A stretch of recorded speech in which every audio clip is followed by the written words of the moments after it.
Mwaramutse amaro y'Imana tubaramutse tubipfuriza kandi umwaka mushasha mwiza. Uyu munsi televiziyo yacu ariyo Transisi Hope Ministry TV ikaba yaramutse igendera mu buterere kwisamariro ku mashure mobile mu ishengero Jerusalem Church International, aho hasanzwe harongowe n'intumwa y'Imana Apotre Cedric. Twaje na cyane kuko twumvise ko afise igikorwa ciza aco gufasha imfuvyi n'abapfakazi, tukaba twahishikiye kugira ngo tubone ivyo bikorwa ukuntu biriko biragenda. Bana natwe ukurikirane uko bino bikorwa vyabandanije. Transisi Hope Ministry TV ni umuryango washinzwe ugamije gufasha abakene, imfubyi n'abapfakazi batagira kirengera, abana baba mwibarabara, abasangwa butaka, abarwariye mu bitaro ndetse n'imfungwa. Nawe nimba hari umusanzu wifuza gutanga, duhamagare cyangwa utwandikire kuri izo nimero ziri kuri screen.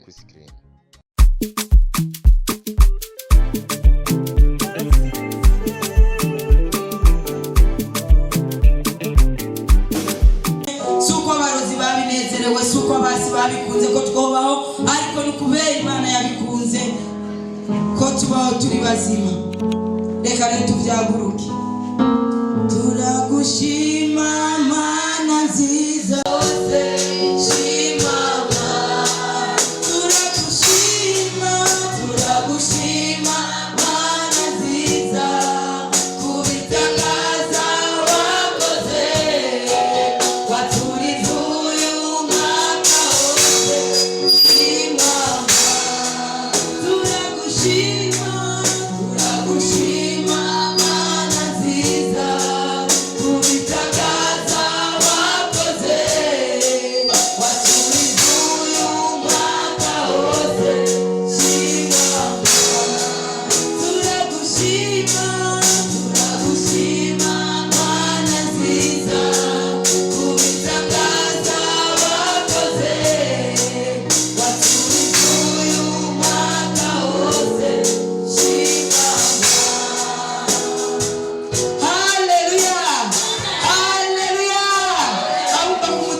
kumana yacu. Haleluya, haleluya.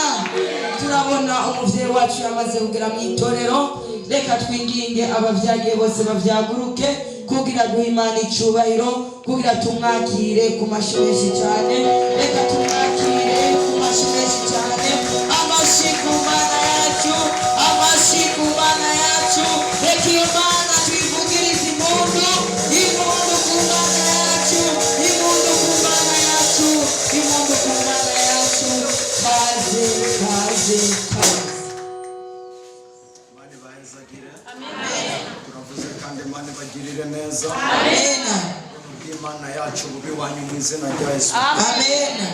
Reka tubasabe mu kivyagurutse kugira ngo dushimire Imana muremyi yo yashoboye kutwemerera ko tuba hano. Yavuze ngo tubasabe mu kivyagurutse, kandi baza yuko byose biraza gutungana kandi biraza kugenda neza muri cyo. Neza Imana iraza kubandanya kugaba kandi neza Imana iraza kubandanya kuganza. Amen, amen. Ibidasanzwe biza kuba kandi inkomezi zivahiraho mu ijuru ziraza kugaragara cyane. Amen, amen. Ziraza kugaragara. Turashimira Imana yo iriko irabitunganya neza, tuye mu gihugu cyo mu ijuru. Ndagusabe nye muri hano tuyiha amashi mu izina rya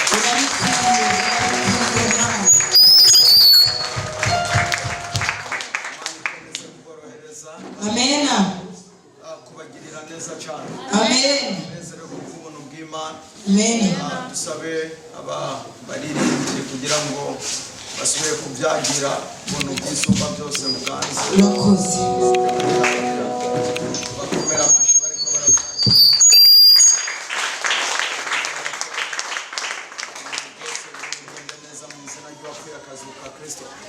Haleluya. Amen. Haleluya. Amen. Mundire na kwipfurize umwaka mwiza.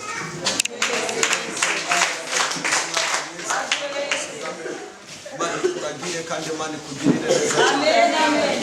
Ari sengesho rimwe nagomba ko dukorana imbere yo kuvyagira. Gusa nibaza ko ushobora kuba wananiwe, wenda waraye mu makoraniro ariko cyangwa waraye ahandi hantu. Ni byiza yuko dukorana isengesho rimwe. Nibaza ko niyo tariki ya mbere y'umwaka winjiye mu nzu y'Imana. Ari isengesho ukeneye gukora ibintu by'isimbwemu, ni ibintu biba bifise ukuntu bitunganije, ni ibintu bifise ukuntu biba byubatse, ni ibintu biba bifise ikintu no kwita urutonde bigenderako. Rero ni byiza yuko ikintu cyose ugikora wubahirije amaprincipe yacu, kubera ko ikintu gikozwe nabi haboneka inyinshi itariyo. Rero ni byiza ko twobikora neza kugira ngo haze kugaragara inyishu yo mu izina ry'uwapfuye akazuka Kristo Yesu. Haleluya. Imana ibagirire neza kandi Imana ibitwararike. Urashaka kuduza ikiganza cyawe aho uherereye ukavuga cyane Mwami Yesu, ndagushimiye bwa kano karyo keza, ndagushimiye ino opportunity wemeye kumpa uno munsi itariki imwe nkaba imbere yawe. Wakira ishimwe kandi niwakira icyubahiro, komeza kugaba kandi ukomeze kuganza hagati muri twebwe. Ino tariki irambere y'umugisha, uno munsi urambere y'umugisha. Imyaka myinshi iri imbere, n'iminsi myinshi iri imbere, n'amezi menshi ari imbere, izombere umugisha. Ineza yawe izonkorera, ikiganza cyawe kizonkorera. Izina rya Yesu, kurindwa, kuzigamwa no kuzitirirwa umugabane wanje. Ndagushimiye bwa buno buntu ugeretse ku bundi wemeye kumpa. Nkabona uno munsi icyubahiro n'ishimwe bigaruke kuri wewe, izina rya Yesu. Amen.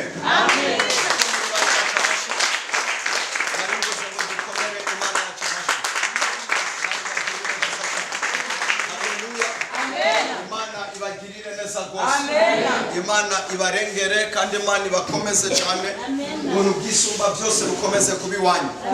Karonda kwinginga ubyagire mu izina rya Yesu. Hanyuma hari icyakuzanye nanje hari ikintu cyanzanye. Imana ishimwe cyane. Turafise ibyatuzanye hano kugira ngo bitunganye cyane. Icyambere cyatuzanye ni kugira ngo dushimire Imana yo yaturinze umwaka wose, amezi 12. Imana yaratuzigamye, Imana yaratugiriye neza. Ama-challenge yarabayeho, intambara zarabayeho, ibyatugwanya byarabayeho. Nicyo gituma mu ijoro mu makesha mu mwaka wacu witiriwe umwaka w'amateka mashasha, nicyo gituma twashoboye gushima Imana, kubera ko ndizera ko hari amateka mabi yanditswe ku buzima bwawe, ariko uno mwaka amateka mashasha kandi meza azokubaka iwawe mu izina rya Yesu. Ibyo ndabizi kandi ndabihamya, sindabikekeranya, bizoba kandi bizoshika. Hariyo amateka atubatswe meza, hariyo ubuzima butari bwiza bwubatswe iwawe, ariko muri uno mwaka amateka mashasha kandi meza aragutumbereye mu izina rya Yesu. Nicyo gituma mpejeje kwatura nizera nk'intumwa y'Imana ku isi, umunsi winjiye harejo, winjiye muri 2026, hari no munsi saa 6 y'ijoro. Uwo munsi amateka yawe yarahejeje kuba mashasha mu izina rya Yesu, yarahejeje kuba mashasha. Niki rero cyatuzanye ni kugira ngo dusangire uyu munezero, ducelebre, twigine ino nsinzi. Kano karyo nagomba mbwire umuntu wese ari hano, uno mwaka Imana iguhaye n'amahirwe Imana ikonge yo kugira ngo ukuremo amaesheke, yo kugira ngo ufute kandi uhanagure ama-erreur yose yagiye arabaho ku buzima bwawe. Nicyo gituma ngomba gusaba umuntu wese muri ntatisha ubusa uno mwaka, ntatisha ubusa kano karyo. Ano mezi 12 ndizera ushigikiwe n'Imana yo mu ijuru, ushobora kuyakoramo ibintu utigeze ukora ku isi. Urashobora ibintu utigeze ukora ku isi. Nicyo gituma rero utabwirijwe gutakaza kano kanya na kano karyo. Ikindi nacyo nagomba kugutera intege no kugushigikira yuko wewe hamwe na Kristo ushobora gushika kure cyane. Urashobora kugera kure kandi urashobora gushika ku bintu binini kandi bikomeye cyane. Wowe na Kristo icyo ndagusaba uno mwaka wimatanye n'Imana cyane gusumba uko kwimatanya n'ikindi kintu cyose. Nibyo hari abantu bakuzungurutse, nibyo hari abantu bari ku ruhande rwawe urucanga urundi, ako nagomba ndagusabe imatanye na Yesu, imatanye na Kristo, ibintu byose bizokoroha. Aho wari uri kurabona imidugo Imana izogenda ihashira, novuga ngo izogenda ihashira inzira y'uburinganire, uzogenda usanga hasenye haringaniye hameze neza cyane. Nicyo gituma mejeje gutangaza bakaze mu bushobozi bw'Imana yampamagaye, ibyahora bikunaniza n'ibyahora bikugwanya muri 2026 Imana ibirangize bw'izina rya Yesu Kristo. Imana ibikureho, Imana igende ibikinege. Ikindi nacyo nagomba kubasaba ni kimwe, mumenye yuko mwebwe Imana yabazanye kuba inyishu, ntiyabazanye kuba ingorane, ntiyabazanye kuba ikibazo. Kandi kuba mwebwe muri mu gihugu, uri umunyagihugu mu gihugu, igihugu kirakwiteze, igihugu kirakurindiriye. Nubeho nk'umukosomatere gusa, oya, ahubwo baho mufise icyo amariye abandi, mufise icyo amariye igihugu, mufise icyo amariye famiye yiwe. Haleluya. Igihugu, umuryango wavukiye muragukeneye, cyaci usengera miragukeneye. Haleluya.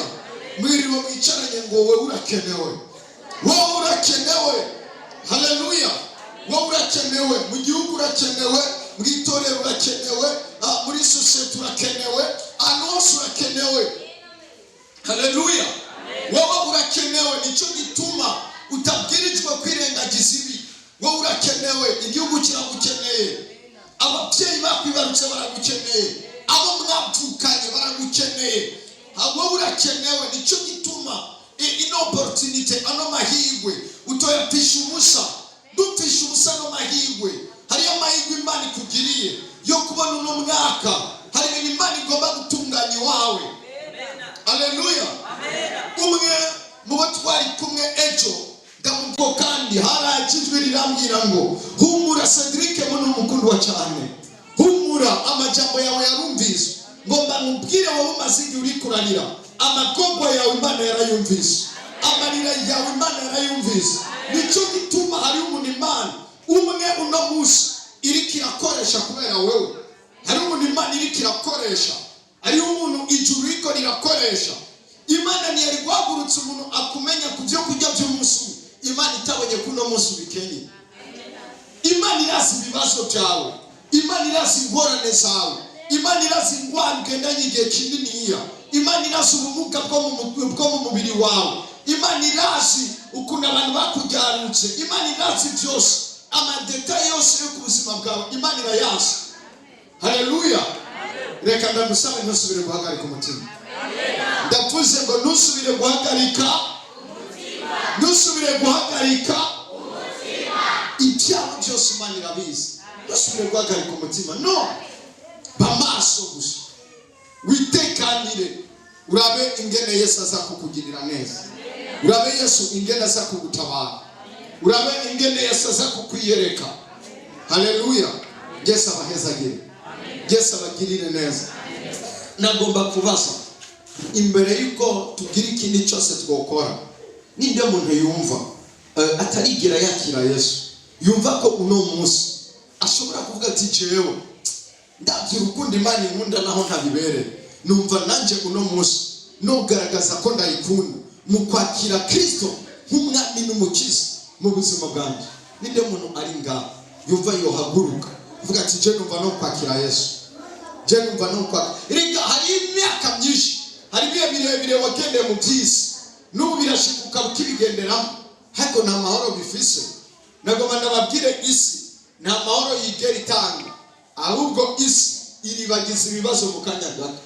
Twarashaka kwidroga, kuvuga reka idroge kugira ngo ndakwibagire, ariko droge iheze uragaruka muri bya bibazo. Shawarika ni droge. Tarsis Hope Ministry TV ni umuryango washinzwe ugamije gufasha abakene, imfubyi n'abapfakazi batagira kirengera, abana baba mwibarabara, abasangwa butaka, abarwariye mu bitaro ndetse n'imfungwa. nawe nimba hari umusanzu wifuza gutanga duhamagare cyangwa utwandikire kuri izo nimero ziri kuri screen.